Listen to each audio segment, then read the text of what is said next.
زۆرن هونەرمەندانی دیار کە ئەیانەوێت کاری جیاواز بە ئەنجام بگەن و هەمیشە تێکەڵ کێشکردنی هونەر و ئەدەب یەکێکە لەو کارە هەرە تایبەت و جوانانەی کە بەشێک لە هونەرمەندان کاری لەسەر ئەکەن و هەندێک لەو تێکستە جوانانەی کە لەلایەن نووسەران و ئەدیبانی دیاری کوردەوە ئەنووسرێن ئەبنا هەوێنی چەندین کاری هونەری تایبەت. یەکێک لەو نووسەرانەی کە خاوەنی چەندین نووسینی بەپێزی نێودنیای نووسین و ڕۆمان و شعری کوردیە بڵێم یەکێک لە کەسایەتی هەرە دیارەکانە ئەویش بەختیار عەلیە. بێگومان لە ئێستا یەکێک لە تێکستەکانی ئەم نووسەرە هەرە دیاری کورد بۆتە هەوێنێکی کاری هونەری کە لەلایەن زۆربەڕی شێوەکار بەهایتنەوە کاری لەسەر کراوە بە شێوەیەکی جیاواز گزارش تێدەکراوە.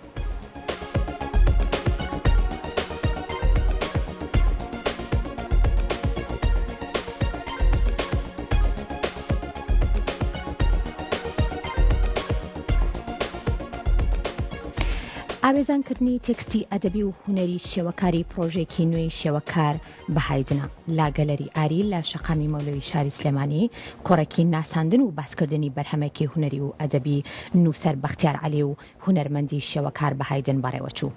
هونەرمەند بەهایدن لەم کارە نوێیدا بە تێکەڵکردنی تێکستی نووسەر بەختیار عەلی و کارە شێوەکاریەکانی فەزایەکی نوێی بۆ بینەر داهێنا.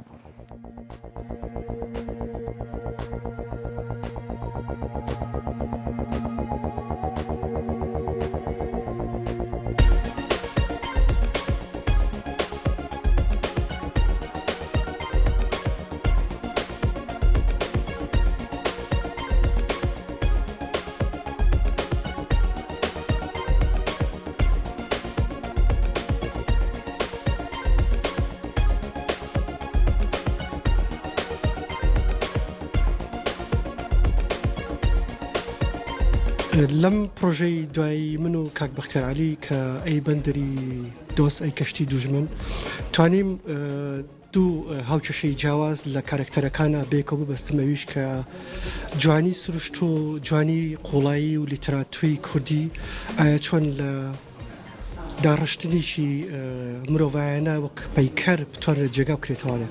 ئایا ئەمە وەکو پرسیارێک لە خۆم دەبێت ئەوە بەرامبەرەی کە لیتراتوری کوردی ئایا دەکرێت هێزی و توانای شێوەکاری یان هێڵ بتوانێت ئەو شانە بکاتە داڕشتنێکی بەرامبەر بە لیتراتور یا کتێبەکەی کاک بەختیار.